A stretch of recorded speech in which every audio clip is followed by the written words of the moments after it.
नमस्कार, मी Prachi Salunkhe. Talk time या आमच्या शोमध्ये आपलं अगदी मनापासून स्वागत आहे. आज एका वेगळ्या आणि महत्त्वाच्या विषयावर आपण चर्चा करणार आहोत.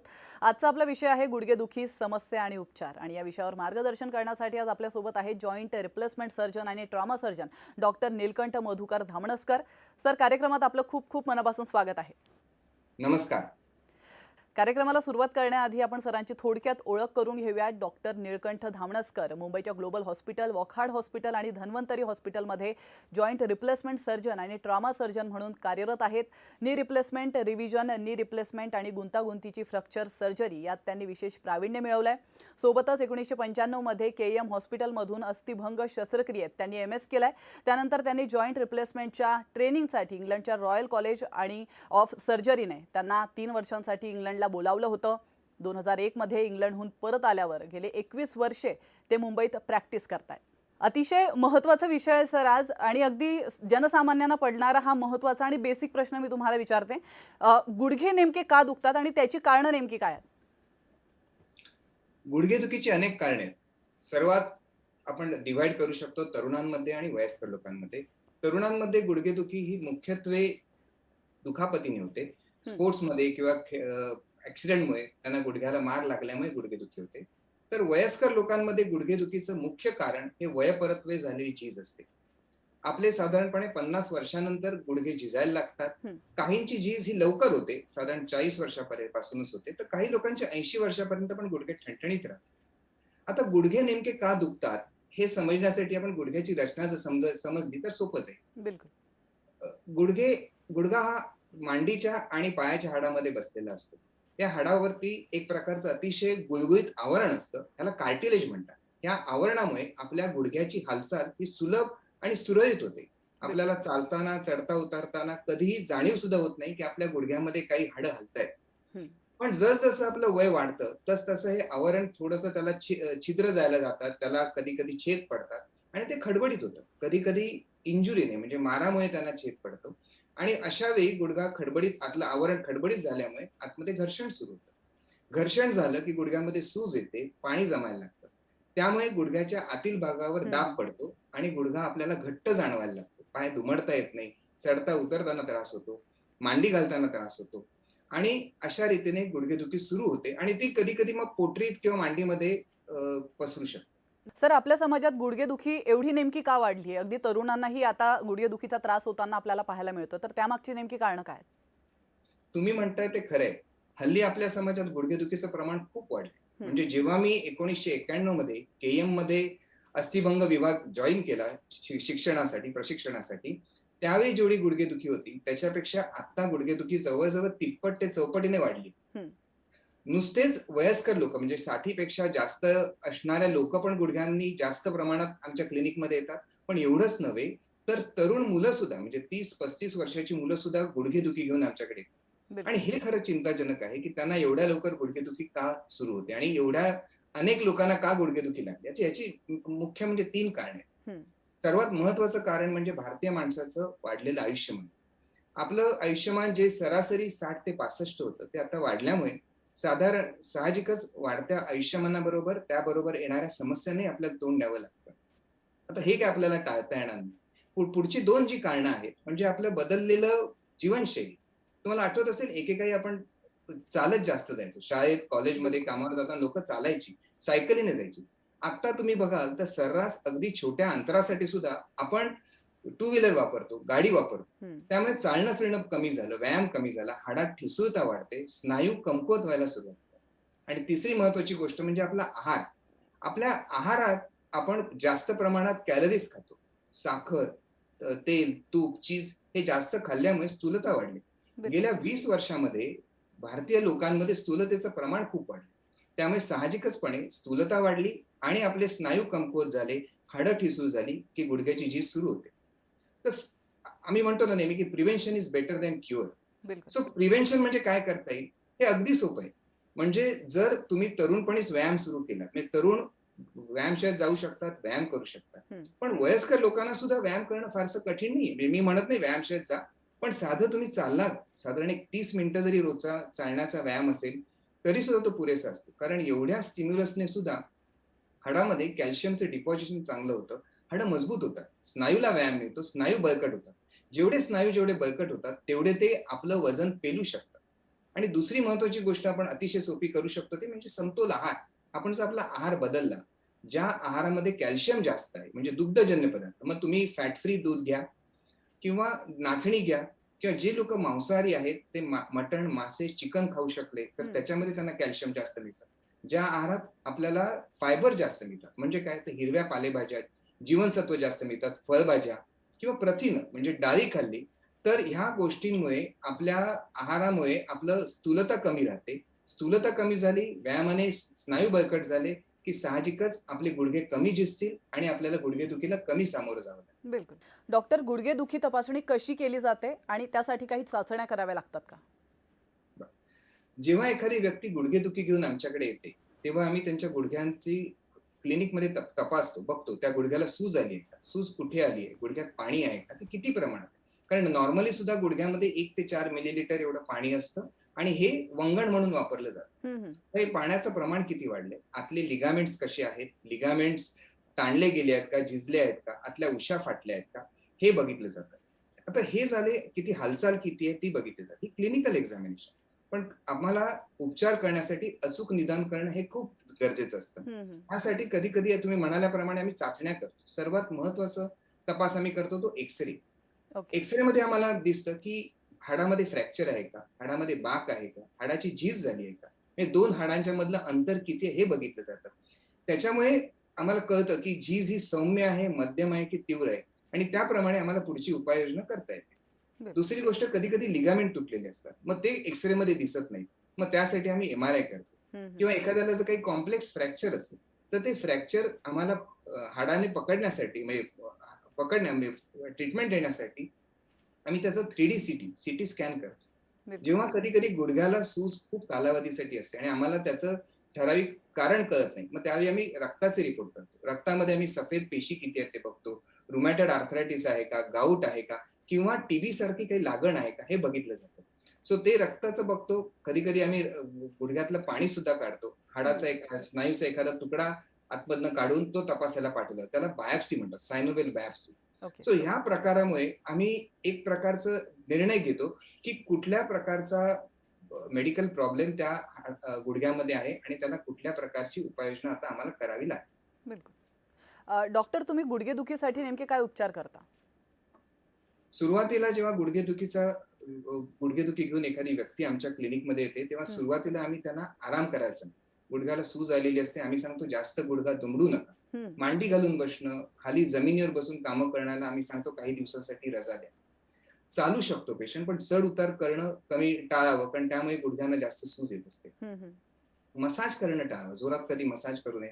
हलकं एखादं मलम लावलं तर चालेल. जर गुडघ्याला मार लागला असेल, तर आम्ही सांगतो बर्फाचा शेक द्या. जर गुडघा बरेच कालावधीपासून दुखत असेल, तर आम्ही सांगतो गरम पाण्याचा शेक द्या. या दोघांमुळे स्नायूला आराम मिळतो आणि गुडघ्याची हालचाल वाढते. हं, हं. सुरुवातीच्या काळात सूज कमी करण्यासाठी आम्ही नॉन स्टेरॉइडल अँटी इन्फ्लेमेटरी औषधं वापरतो. ही सूज कमी करणारी औषधं असतात. ही निव्वळ पेनकिलर नसतात. या औषधाने आतली सूज कमी होते आणि गुडघ्याला आराम मिळतो. पण ही औषधं ही ठराविक प्रमाणात आणि ठराविक मर्यादेतच घ्यावी लागतात. हिचं जर अमर्याद सेवन झालं, जे गुडघेदुखीमध्ये कित्येकदा काही लोक महिनोन-महिने घेत राहतात, हे फार प्रॉब्लेमॅटिक असतं, कारण बिलकुल. त्याच्यामुळे किडनी आणि हार्टवरती परिणाम होऊ शकतो. हं, हं. आता हे झाले गुडघ्याची सूज कमी करा. पण एखाद्याला जर कुठल्या प्रकारची इंजुरी असेल, म्हणजे काय तर मार लागलेला असेल, तर त्यासाठी वेगळ्या प्रकारची वेगळी औषधं देतो. कधी-कधी संधिवात असेल, तर संधिवातासाठी त्यांना संधिवाताची स्पेसिफिक औषधं दिली जातात. लाइक युरिक ॲसिड जास्त असेल, त्यासाठी औषध दिली जातात. एखाद्याला टीबी असेल, तर टीबीची औषधं दिली जातात. ह्या प्रकारची ट्रीटमेंट देऊन जर एकदा गुडघेदुखी कमी झाली, की आम्ही तेवढ्यावर थांबत नाही. मग आम्ही काय करतो, तर फिजिओथेरपी चालू करतो. लक्षात ठेवा, नुसता गुडघा बरा होऊन चालत नाही, तर गुडघ्याने फिजिओथेरपी करून गुडघ्याच्या स्नायूची ताकद वाढणं महत्वाचं असतं. नक्कीच. नाहीतर काय होतं, की तात्पुरता आराम मिळतो, परत 1-2 महिन्याने पेशंट परत येतो आणि त्याला परत गुडघेदुखी सुरू झालेली असते. हं. सो फिजिओथेरपी साधारण 1 2 ते 3 महिने रेग्युलरली केली, की रुग्ण खूपदा बरा होतो. ओके. आणि हे सगळं करून जर का दुखणं कमी झालं नाही, तर कोणती शस्त्रक्रिया नेमकी करावी लागते? गुडघ्याच्या शस्त्रक्रिया मुख्यतः 2 प्रकारच्या असतात. एक तर जॉइंट प्रिझर्व्हिंग म्हणजे ज्याच्यामध्ये आम्ही गुडघा वाचवण्यासाठी किंवा गुडघ्याचं आयुष्य वाढवण्यासाठी प्रयत्न करतो. आणि दुसरं म्हणजे जॉईंट रिप्लेसमेंट, म्हणजे जेव्हा आम्हाला कळतं की गुडघा आता वाचवण्याच्या लेवलचा नाहीये, आता त्याला रिप्लेस करावं लागेल, कारण त्यानेच फक्त गुडघ्याला आराम मिळू शकतो, ते जॉईंट रिप्लेसमेंट. तर जॉईंट प्रिझर्विंग मध्ये आम्ही आर्थ्रोस्कोपी नावाची सर्जरी करतो. आर्थ्रोस्कोपी म्हणजे काय असतं, तर दुर्बिणीने 2 छिद्राद्वारे केलेली सर्जरी, त्याला कीहोल सर्जरी सुद्धा म्हणतात. याने आम्ही आतले लिगामेंट जर तुटले असतील तर रिपेअर करतो, ते रिकन्स्ट्रक्ट करतो. आतली जर उशी जर फाटली असेल तर ती शिवली जाते किंवा ती काढली जाते. गुडघ्याच्या झिजेच्या सुरुवातीच्या काळात आम्ही कधी कधी गुडघा साफ करतो, त्याने त्या गुडघ्याला आराम मिळू शकतो. पण जेव्हा झीज खूप जास्त झालेली असेल त्यावेळी आर्थ्रोस्कोपीचा फारसा फायदा होत नाही. दुसऱ्या प्रकारचं जॉईंट प्रिझर्विंग सर्जरी म्हणजे जे शस्त्रक्रिया म्हणजे ऑस्टिओटॉमी. जेव्हा एखाद्या व्यक्तीचा गुडघा हा खूप तिरका असेल किंवा हाडाला खूप बाक आला असेल आणि त्याचे गुडघे साधारण वयाच्या 40शी दुखायला लागले, तर मग आम्ही ह्या प्रकारची शस्त्रक्रिया करतो. म्हणजे हे समजण्यासाठी मी नेहमी लोकांना अतिशय सोपं उदाहरण देतो. पहिलं एक म्हणजे समजा जर आपल्या गाडीचा टायर जर आपण तिरका लावला तर तो झिजतो. जेव्हा आपण गॅरेजमध्ये जातो त्या मेकॅनिक म्हणतो, साहेब गाडीचा टायर तिरका आहे, तुम्ही तो सरळ करून घ्या, नाहीतर तो खूप झिजेल. तसंच काहीसं गुडघ्यामध्ये असतं. तो गुडघ्याच्या हाडाचा जो बाक असतो त्याच्यासाठी आम्ही गुडघ्याचे खालचं हाड किंवा वरचं हाड हे कापून ते प्लेट आणि स्क्रूने फिक्स करतो. ज्या योगे गुडघा हा सरळ एका लाईन मध्ये राहतो आणि त्याच्यामुळे जो दाब असतो तो इव्हनली दोन्ही भागात पडतो आणि त्याची झीज कमी राहते. बिलकुल. त्या योगे जी झीज होणार असते ही पुढच्या 5 वर्षाची झीज होणार, ती आम्ही पुढच्या 10 ते 15 वर्षापर्यंत ढकलू शकतो आणि अशा रीतीने गुडघ्याचं आयुष्य वाचवू शकतो. हे झालं जॉईंट प्रिझर्विंग. पण कधी कधी काय होतं की गुडघ्याची झीज इतकी तीव्र असते, म्हणजे ज्याला आम्ही म्हणतो की हे शेवटच्या पर्वातलं गुडघेदुखी सुरू झालेली असते. म्हणजे कुठल्याही औषधाने व्यक्तीला आराम मिळत नाही, त्यांना रोजच्या दैनंदिन जीवनात भाग घेता येत नाही. म्हणजे बाहेर जाऊन शॉपिंग करणं तर दूरची गोष्ट, आपण घरातल्या घरात फिरणं, चढणं, उतरणं, खाली बसणं, मांडी घालणं हे शक्य होत नाही. अशा वेळी जेव्हा खूप तीव्र प्रकारची गुडघ्याची झीज झालेली असते त्यावेळी सांधे बदल म्हणजे ज्याला आम्ही जॉईंट रिप्लेसमेंट म्हणजे कृत्रिम सांधे रोपण हा त्याच्यासाठी अतिशय प्रभावीकारक उपाय आहे. या शस्त्रक्रियेने आम्ही गुडघ्याची हालचाल वाढवू शकतो, गुडघ्याचा तिरकेपणा सरळ करू शकतो आणि गुडघ्याचं दुखणं कमी करू शकतो. सर, या विषयावर अधिक मार्गदर्शन आम्हाला तुमच्याकडून घ्यायचं आहे, मात्र या ठिकाणी थोडंसं थांबतोय. वेळ झाली एका छोट्याशा ब्रेकची, लगेचच परत येतोय. तुम्ही पाहत राहा टॉक टाइम.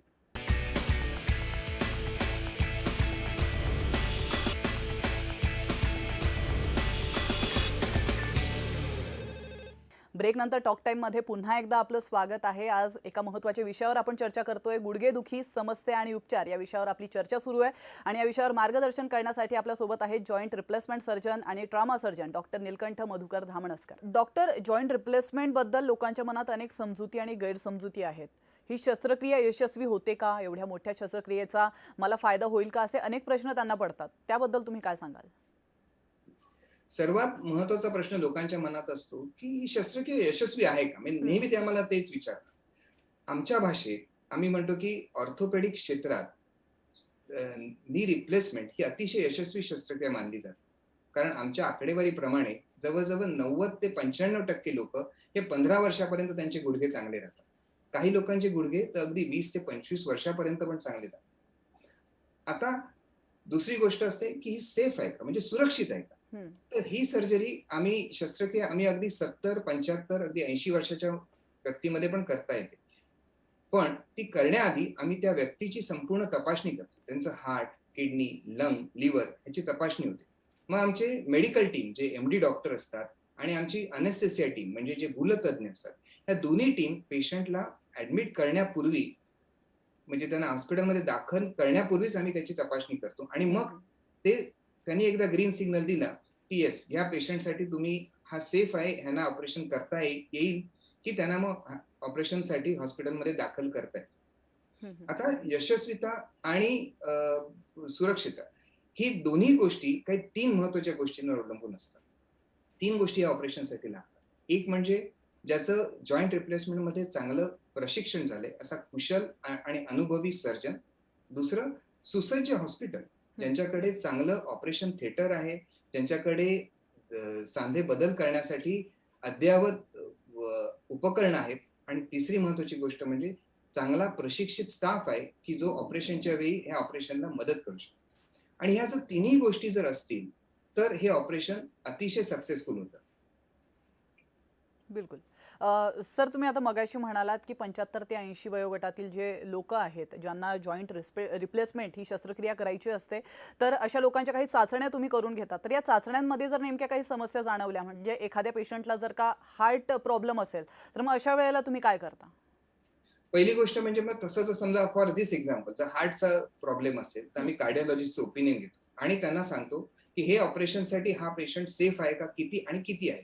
हं, हं. जर कार्डिओलॉजिस्टने आम्हाला ओपिनियन दिलं, येस पेशंट 82 इयर्सचा आहे, पण त्याचं हार्ट खणखणीत आहे आणि तुम्ही ऑपरेशनला जाऊ शकता, तर आम्ही पुढे जातो. जर त्यांनी सांगितलं नाही, हे तुम्हाला करता येणार नाही, तर आम्ही ते ऑपरेशन पेशंटला सांगतो, की तुम्हाला ऑपरेशनची गरज आहे, पण तुम्हाला हे ऑपरेशन देता येणार नाही, कारण तुम्ही तसे अजून तुमची फिटनेस अजून मिळालेला नाही. बरं. मग अशा पेशंटवरती नेमके उपचार कसे केले जातात? जर शस्त्रक्रिया त्यांना करता नाही आली, तर मग बाकीचे उपचार तुम्ही कुठल्या प्रकारचे करतात त्यांच्यावर? मगाशी म्हटल्याप्रमाणे मग त्यांना आम्ही नुसती औषधं आणि फिजिओथेरपी ह्या ट्रीटमेंटवरती ठेवतो. कारण का? कारण ह्यानेच त्यांना 100% आराम मिळत नाही. पण त्यांना स्वतःच्या आयुष्यामध्ये, दैनंदिन जीवनामध्ये काही फरक करून, त्याला आम्ही लाईफस्टाईल मॉडिफिकेशन म्हणून क म्हणतो, ते हं, करून त्यांना पुढे जगावं लागतं. पण त्यांचं दुखणं काही संपूर्ण जात नाही, कारण त्यांना जर तीव्र प्रकारची झीज असेल. बिलकुल. डॉक्टर जॉइंट रिप्लेसमेंट नेमकी कशी केली जाते हे अगदी थोडक्यात सांगू शकाल? सांधे बदल किंवा जॉईंट रिप्लेसमेंट म्हणजे करताना आम्ही संपूर्ण सांधा बदलून नवीन सांधा कधी घालत नाही. म्हणजे किडनी बदलण्यासारखं तशी काय हे नसते. जॉईंट रिप्लेसमेंट करायला मी एक मॉडेल आणलेलं आहे दाखवायला, की नेमकं आम्ही काय करतो, तर जेव्हा सांधा अतिशय खराब होतो, तेव्हा ह्या सांध्याच्या वरती जे खराब भाग असतो, हं, तो फक्त आम्ही कापतो.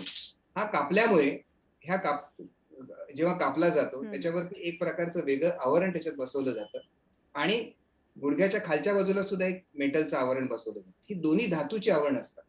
ही कोबाल्ट क्रोम किंवा टायटेनियमची बनलेली असतात आणि ह्याच्यामध्ये एक प्रकारचं प्लास्टिकचं आवरण टाकलं जातं. जे प्लास्टिकचं आवरण टाकल्यामुळे की गुडघ्याची जी मेटल भागाची हालचाल आहे, ती हं, मेटल आणि प्लास्टिकमध्ये होते. ज्या योगे ही हालचाल सुलभ होते, व्यक्तीला दुखत नाही आणि त्यांना चालताना स्टेबिलिटी पण चांगली आहे. हं, हं.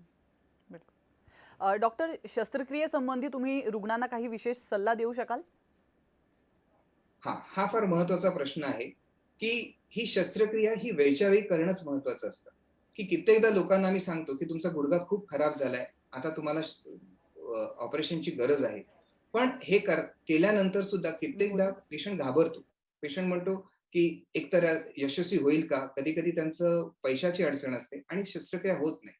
अशा वेळी जर गुडघेदुखी तशीच कायम राहिली, तर हळू त्यांचं चालण्याचं प्रमाण कमी होतं. ते घराच्या बाहेर फारसे पडत नाहीत. कधी-कधी ते अगदी ज्याला आम्ही म्हणतो ना, की बेड रिडन सुद्धा होतात.